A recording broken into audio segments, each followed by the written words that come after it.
The Avatar Dining Club Mysteries by Huckleberry Hax.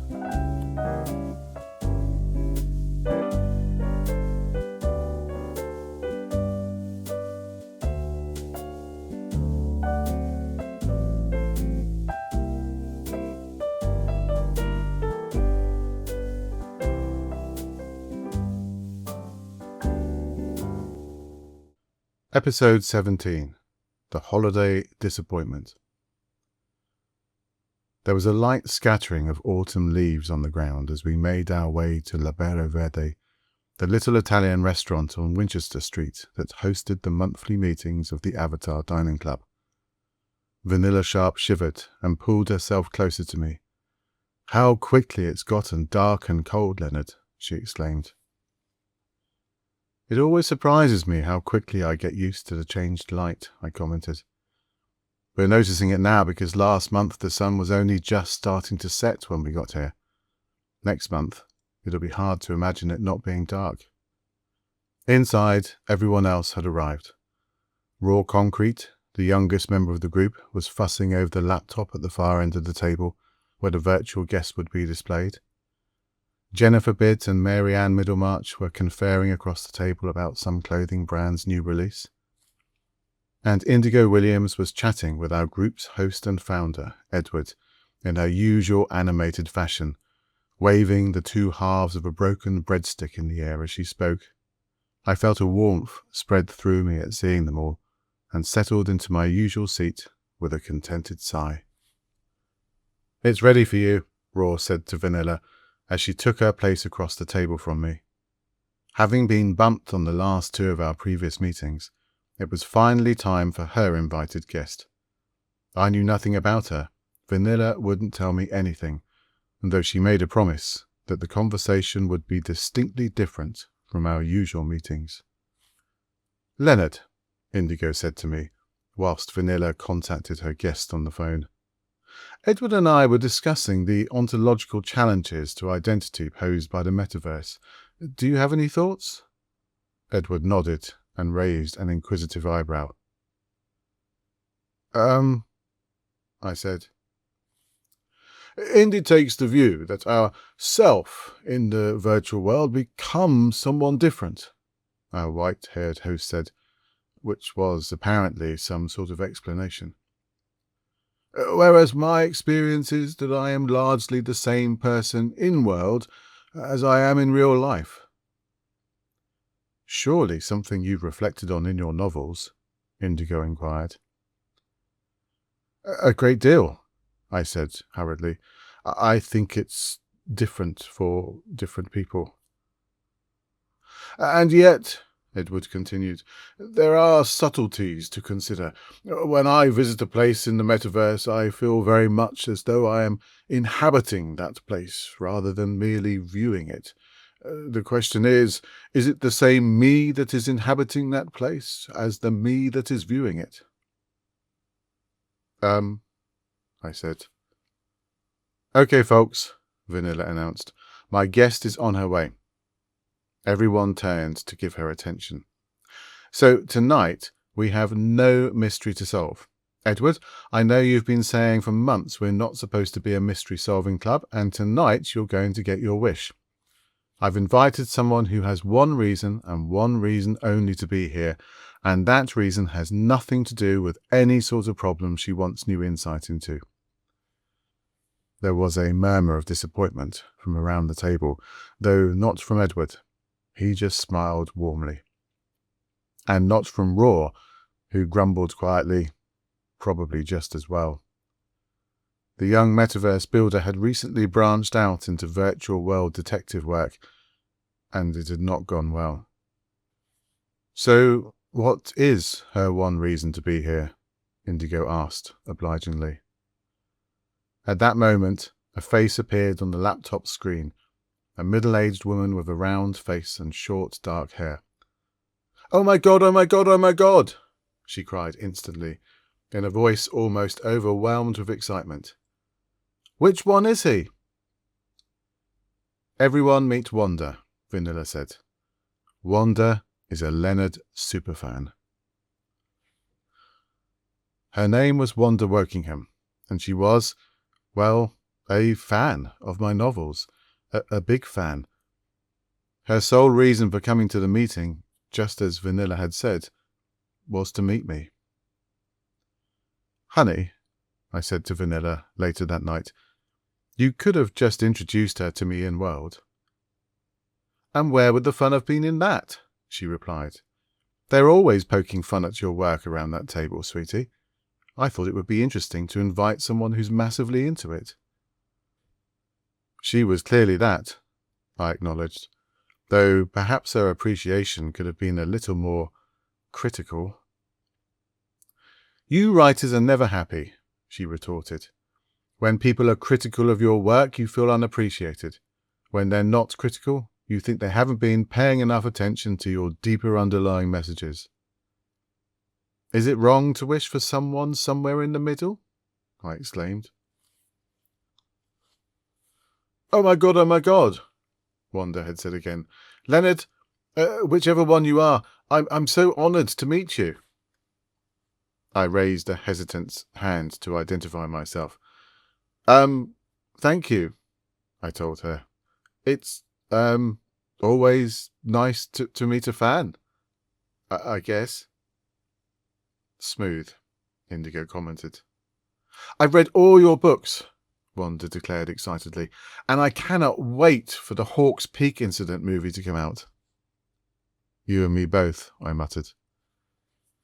"Read them?" Indigo queried, incredulously. "As in, from the beginning to the end?" "Every book at least twice," Wanda confirmed. "I have them all in print." "In which case," I commented, "you must be responsible for about 50% of my physical book sales." Wanda laughed at that, a little too hard and a little too long, I felt. "You're so self-deprecating," she cried. "Just like in your blog. I love it." "You have a blog now?" Indigo inquired. "You haven't seen this blog?" Raw said. "Let me guess," she said. "A series of observational articles on the oddities of virtual living. Out accounts. What's up with that? That sort of thing?" She wasn't far off. "I prefer to think of them as casual analytical pieces," I replied stiffly, "on the ontological challenges to identity posed by the metaverse." "The twist at the end of Busy Response was masterful," Wanda continued breathlessly. "I never saw it coming." "You wrote a novel?" Jennifer asked. "About the Busy Response?" "That was my first book," I blurted. "Have none of you read anything I've written?" "I have," declared Raw. "Two of them. Well, I started two of them. Well, I started one and looked at the blurb on the other." "No one reads for pleasure anymore," I lamented. "No one has the patience. I blame short-form video." "It's true," Indigo said. "Your books do require a lot of patience." "Did you know," Vanilla said to Wanda, "that Leonard only thought up that twist ending to Busy Response when he was a few chapters away from finishing writing it?" "Actually, I did know that," Wanda replied. "I read your interview in Avatar Action, Leonard. You talked about that there." "To be honest," I said ruefully, "that was more of a questionnaire than an actual interview." "Quite a few questions on the way you write about metaverse intimacy, I thought," our guest commented. "Come to think of it, I read that interview too," Indigo said. "A lot of questions on that topic." "Well," I said hurriedly, "one can't write about life in the virtual world without at least touching on the subject of, metaverse intimacy." "From the sound of things in that interview," Indigo said dryly, "you like touching it quite a lot." "Why don't you tell us a bit about yourself, Wanda?" Edward interjected hurriedly. "I assume Vanilla's informed you about our no real-life information rule. Tell us what you get up to in World." "Oh, this and that," Wanda answered dismissively. "Shopping, mostly. So, Leonard, Is Tales from the In-World Lighthouse semi-autobiographical? An intelligent question at last. The lighthouse was a metaphor for the real world, I explained to the group. Insofar as the musings of the lighthouse keeper on the distant nature of real experience reflected my own thoughts on the physical isolation we all experience in the metaverse, then yes, I suppose you could say it was semi-autobiographical. Oh, said Wanda, I just thought maybe you once lived in a lighthouse. That was your weird one, right, sweetie? Vanilla asked. Yes, dear, I said quietly. That was my weird one. More of a pamphlet than a novel, she told the group.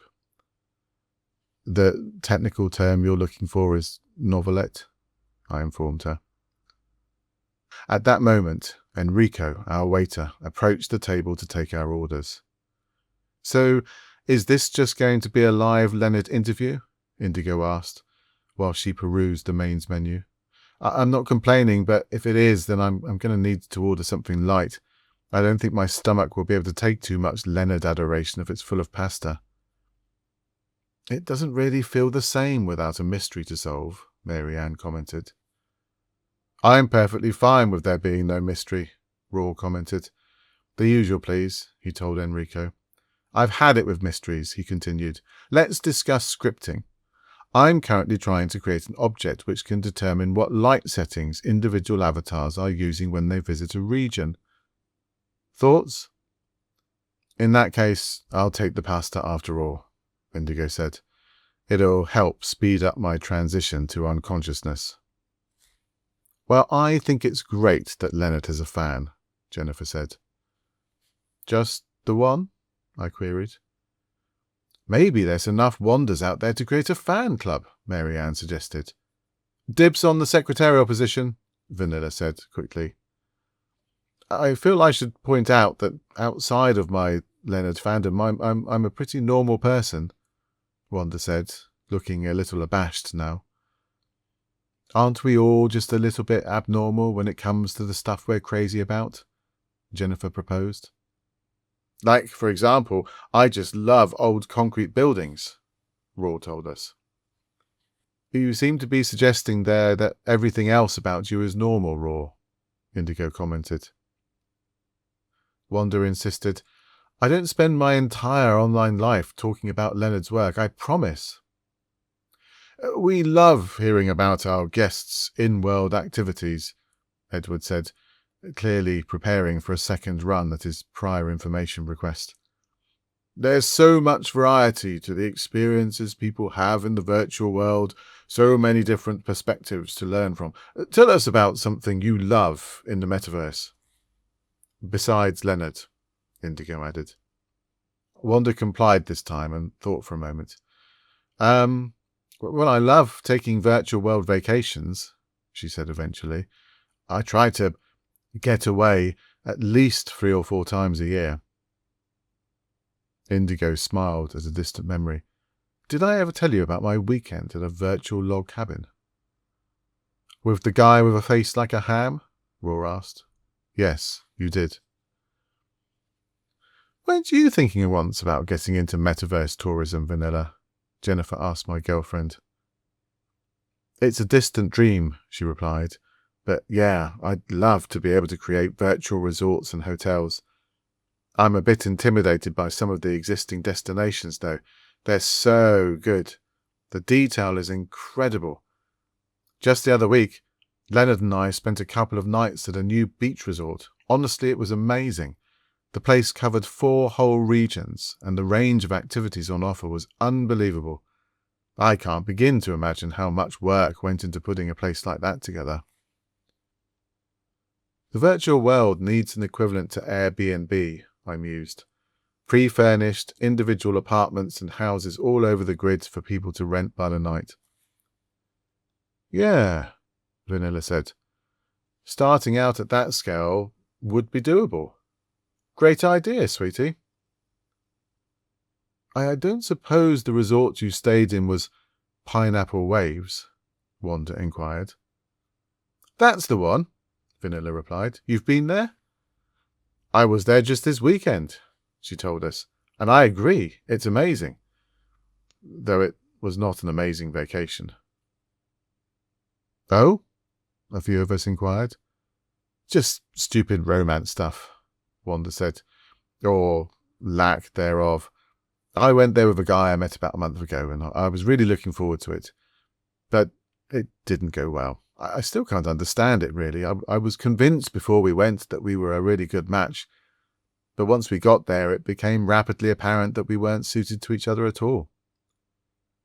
Vacation, incompatibility, realization, Indigo mused. Yet another way in which the virtual world mirrors the physical one. How did your specific incompatibility manifest? Edward asked. Wanda looked reluctant to expand. It's hard to explain, she said. Well, it was just...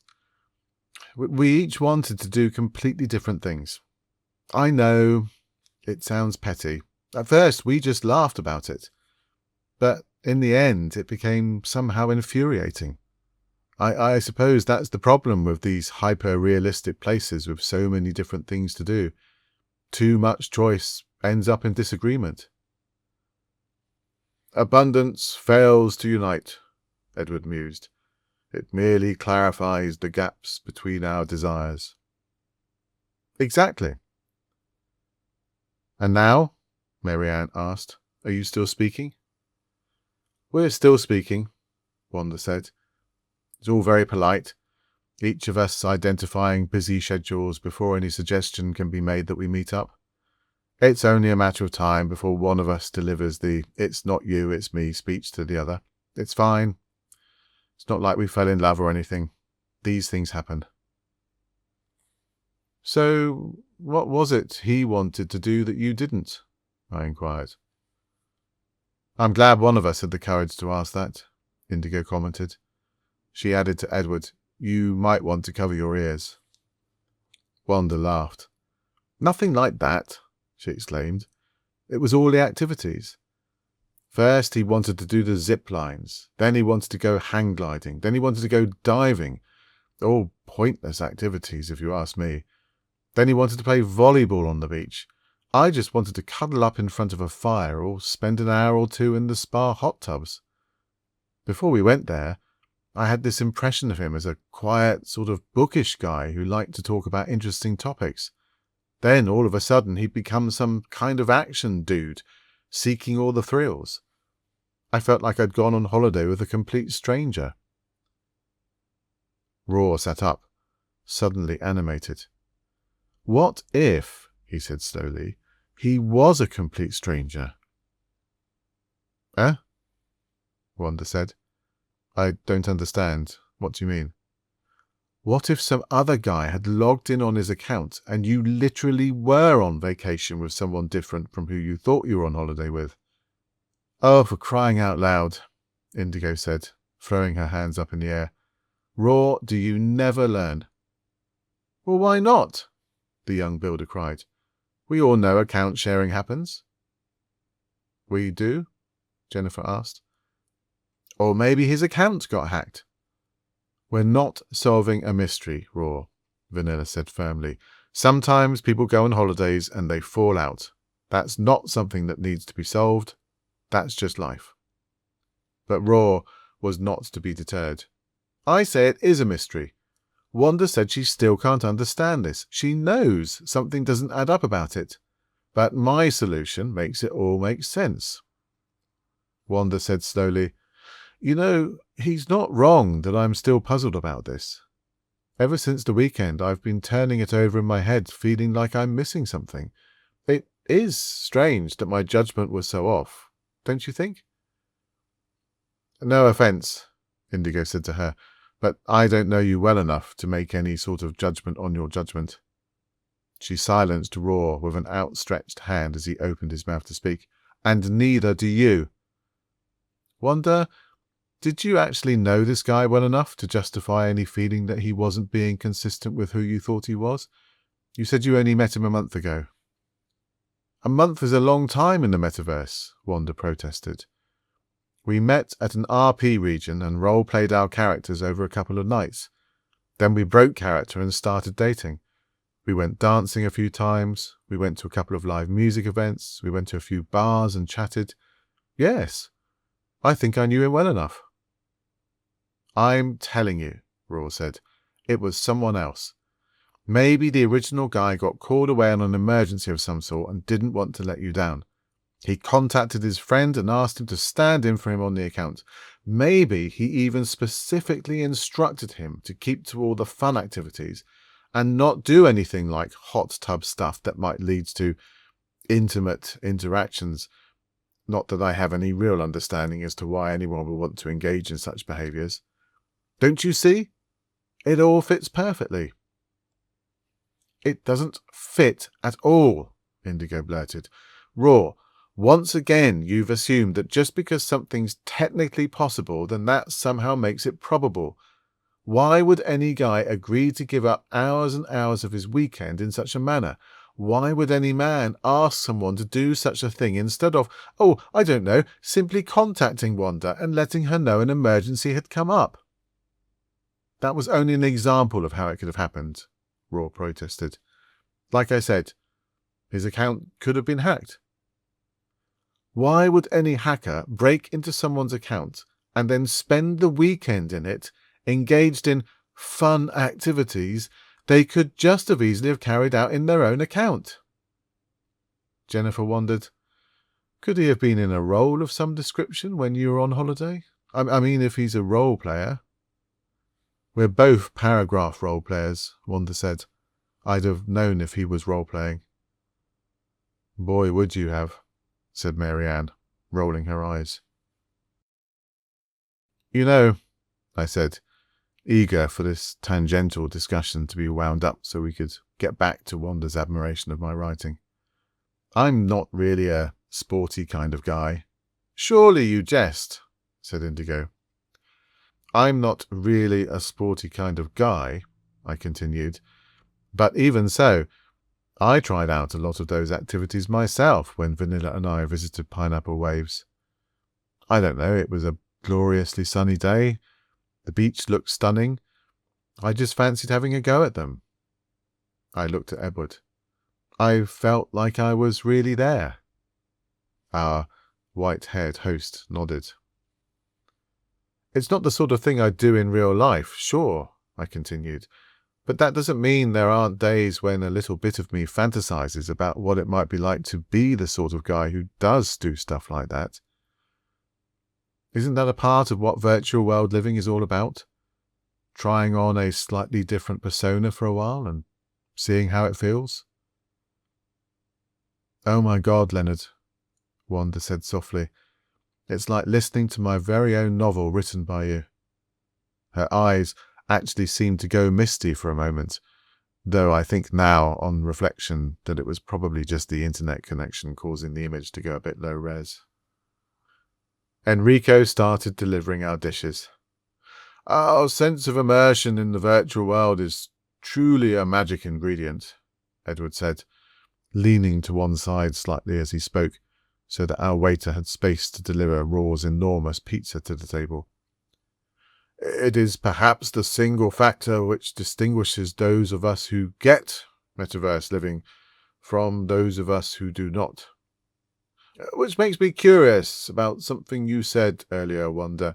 When you listed some of the activities your companion wished to engage in, zip lining, hang gliding and diving, I believe you said, you described all these as pointless. Were we to position ourselves on the other side of that distinguishing factor, I suppose it would be easy to describe any such virtual activity as ultimately pointless, since we are not actually doing any of them at all. But then that would apply to fireside chats and to hot tub conversations just as it would to thrill-seeking adventure. So I don't think that's what you meant by that remark. No, of course not, Edward, Wanda replied. I love that those sorts of things exist for people who enjoy them. So they had to be pointless for another reason, our host continued.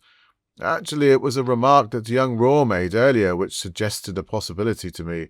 Was it that they were pointless because it was night time, so there would be nothing for him to see. Exactly, Wanda cried. It was dark. Hang gliding and zip lining and scuba diving are things you do in the daytime. Or, more precisely, you were using a nighttime light setting. Did you check at any point whether your companion was also viewing the resort this way? Or is it possible that he was seeing it in daylight? Well, Wanda stopped and thought. I just assumed it was the region default. I always leave it on. Oh. Her face fell. I remember now, she said. Damn, I set my lights to midnight the day before for a photo I was taking. I forgot to change it back. A sigh went round the table.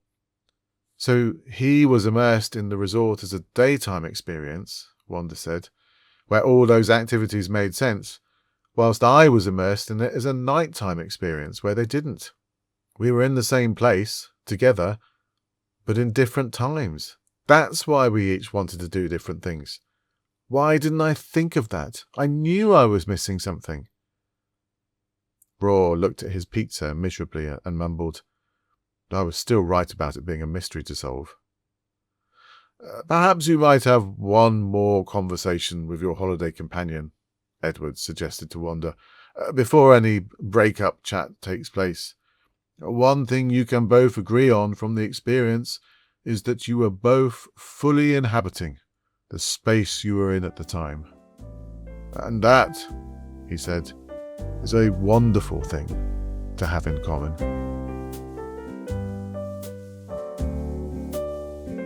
The Avatar Dining Club Mysteries was written and read by Huckleberry Hax. Music was by David H. Dean. For more of Huck's work, visit huckleberryhax.wordpress.com.